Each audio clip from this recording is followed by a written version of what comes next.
We can get some more perspective on the story now with Joerg Forbrig. He is the Director for Central and Eastern Europe at the German Marshall Fund of the United States here in Berlin. Good to have you with us. Is there at this point any evidence that we could see Belarus join Russia's war against Ukraine? Yes, absolutely. Basically, what we see are preparations in the Belarusian military to, if needed and so ordered by the Kremlin, join the Russian war against Ukraine. The country has readied about 11 battalion tactical groups in the south of Belarus, so near the border with Ukraine. 5 of these are mechanized, 5 of these, or 6, are somewhat more elite assault units, and then there is a Spetsnaz brigade. So there are troops that have been readied by Belarus, that have been stationed in the south of the country, and that amount to about 10% of the Russian military engaged already in Ukraine. So this is non-negligible. That would indicate that Russia is essentially using Belarus, as we said earlier, as a military post. So, I mean, how much influence does the Russian president have over Belarus? Well, I think first we need to acknowledge that Belarus is already engaged in this war. It basically lends its territory to Russia as a military staging ground. It lends its infrastructure, rail and road. There are at least 2 airfields that are being used for rocket attacks on Ukraine.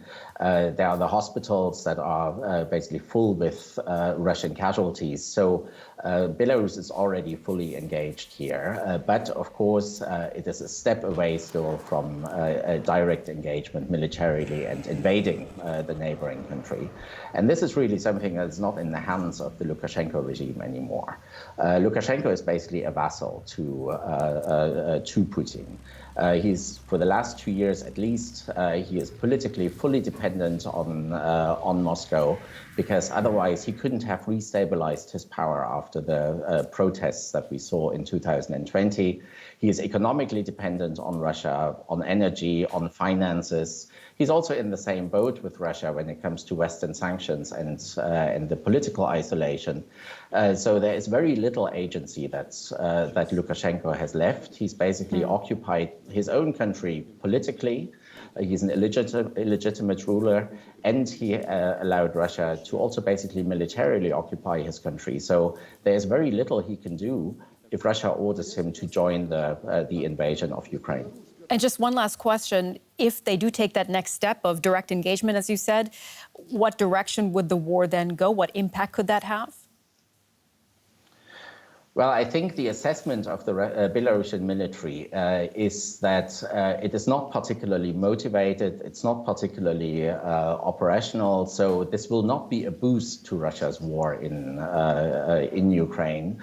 If anything, it will also be hampered by very difficult terrain, because the borderlands between Ukraine and Belarus are very marshy. They're very hard to operate in for a military. So I don't think this will be a boost in military terms. But what it will do, of course, is first, it will lead to also a full responsibility for the Lukashenko regime for the war and war crimes in Ukraine. Right. And it will certainly also permanently sour social relationships between Belarusian and Ukrainian societies.